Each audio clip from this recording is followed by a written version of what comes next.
Hozir katlaman qismiga kirib, qanaqa beton ishlari olib borilmoqdaligini o'zingizga ko'rib borasiz.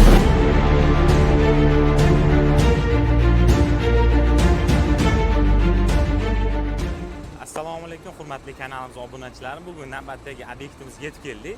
Katlaman qismiga beton yetkazib bermoqdamiz. Betonni qanaqa jarayonda bo'layotganini, qanaqa yetkazib berilayotganini, buni havoda ishchilar qanaqa ishlayotganini o'zingizlar birman-bir guvoh bo'lasizlar. Suv bo'lishiga qaramay, shu yerda ishlayotgan xodimlarga, ishchilarga biz o'z minnatdorchiligimizni bildiramiz. Bunaqa sovuq havoda o'zi bo'lmaydi ishlashi. 4 ta avtobeton nasos ishlamoqda. 20 tadan ziyod avtomikserlarimiz betonlarni o'z vaqtida yetkazib berishmoqda.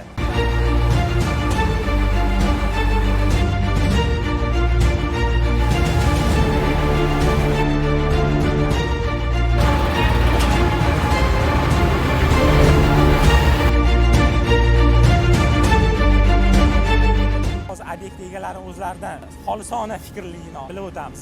Qurilish sohasi uchun ancha yaxshi deb bilamiz. Shu sababli hamisha o'sha betondan foydalanib kelamiz. Yetkazib berishdan muammo bo'lmagan. Yo'q, hozir shu kungacha hech qanaqa muammo bo'lmadi. Hammasi reja asosida ketib turibdi. O'z vaqtida topshirib olishlarini biz ham tilab qolamiz.